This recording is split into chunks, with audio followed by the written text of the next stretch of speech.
Hi, I'm Jennifer Hatters, and this is Tina DeBeer, and we have started a YouTube channel because, get this, I had quadruple bypass open heart surgery last year, and I don't want to do that again.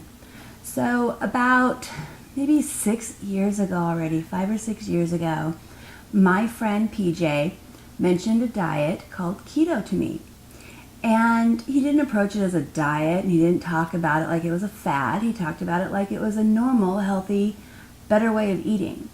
And when I heard what it was, I was stunned. I was shocked and thought, are you kidding? So, like any kind of normal person, I went back to my doctor and I said, what do you think of eating like this? And my doctor freaked out like I did. And she was adamant that that was dangerous and unhealthy and warned me against it to the point of actually scaring me. So I said, hey, you're the doctor and I guess I'll take your advice. So I ignored my friend's advice or my friend's input and went with what my doctor said. About 2 years after that, I had a medical incident. And it should have been more of a warning sign. It probably should have been something I paid more attention to and took more seriously.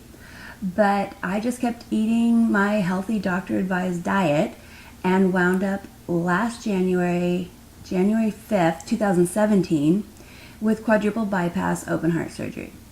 So that gave me pause. I thought, this is a problem and this is not something I want to do over and over. Technically, it wasn't that big of a deal for me. I was healthy enough. I had lost 100 pounds 20 years ago. So I wasn't unfamiliar with healthy eating. I was really active. I had a busy job. I didn't sit. I didn't smoke. I didn't drink. I couldn't believe I wound up with quadruple bypass open heart surgery. And I have to keep saying that because I really, really want to impress upon you not to do this. It's not fun for the people in your life, and it wasn't fun for me.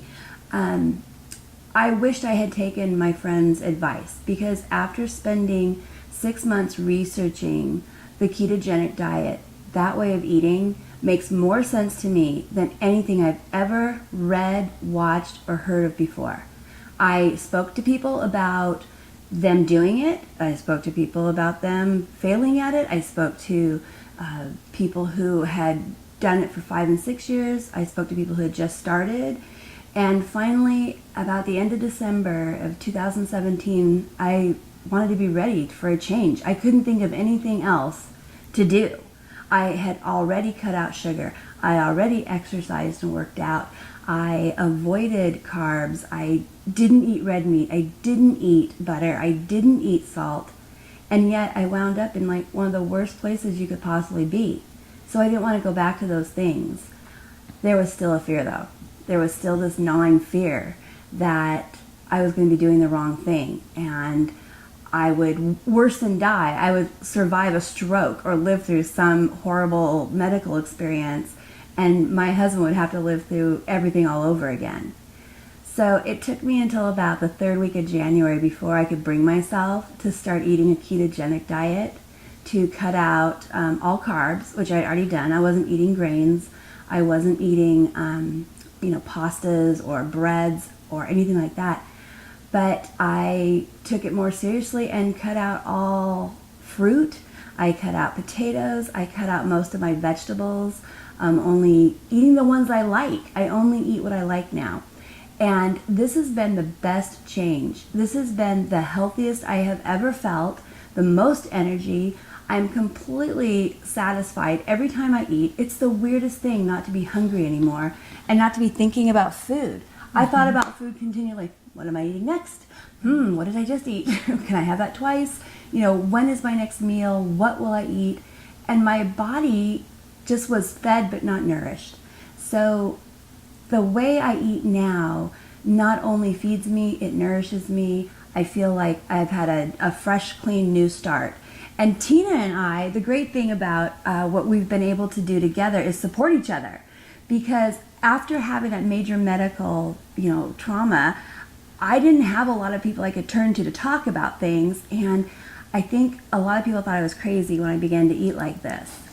And Tina was not one of them. Tina had actually been eating this way since November. So that's when you started. Yes, that's when I started. Now, I had a different journey health-wise. I was diagnosed with breast cancer back in 2012 and ended up going through 5 surgeries in 8 months between the actual removal of the tumor and the reconstruction. And it was a very difficult period in my life, and of course I don't want anyone to go through that. That was a big deal for me, but honestly, in regards to diet, I have been dieting since the age of 12, and I have been on every diet you can possibly think of: the Beverly Hills diet, the cabbage soup diet. There was one diet that all I ate was watermelon and sourdough bread, which it just makes no sense. But, wanting to be healthy, wanting to move beyond, hey, we're going to give you another pill for this, or we're going to give you another pill for that. It just got to the point where I was just fed up with all of it, and I felt awful. Like, I woke up exhausted. I went to bed exhausted. I just never, ever felt good. So back in probably like a little bit before November, in October sometime last year in 2017, I was just on Facebook, scrolling through things, and I saw a couple of ads about the ketogenic diet. And I'm like, oh, I wonder what that's about. And so I started looking into it and was, automatically, I'm like, wow, this actually makes sense. And I have some science in my background. I have a microbiology degree, and so the science of it was fascinating to me. So all these years that we've been told to stay away from fat and to eat a certain way was completely against our anatomy and the way we're supposed to function. So I started in November. I saw Jen every now and then, I think, for social gatherings and stuff. And, people would be bringing chips and all that kind of stuff. And I would bring roasted vegetables and salami and cheese. And so I would just make comments to people. And Jen would listen. She never really said anything back when I said stuff. I did notice she was eating the stuff that I brought. So then what ended up happening is, like she said, Jen got onto keto in January, and it's been great for us because we have had each other to talk to and to relate to and encourage, and sometimes just completely maybe get angry because of all the lies we've been told our whole lives. And so it's been a great partnership, and we wanted to encourage others, and we have been sharing the ketogenic diet with other people, especially people who hadn't seen us for a while and noticed that we've lost all this weight, and we look good, and we're glowing to some extent. I mean, they can see it. They can see the change in us. So that when they ask, of course, we tell them. And I think one of the funniest things about our relationship is that we met over pancakes. I don't know how many years ago that was. Hash browns. You were pancakes. I was definitely pancakes and bacon. The bacon part was right, but the pancakes were completely wrong.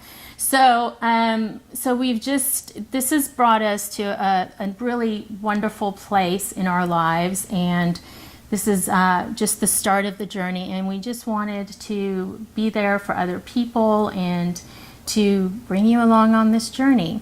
So I hope you will continue to tune in, and that you will continue to just think and research, and don't blindly follow what other people tell you, including us.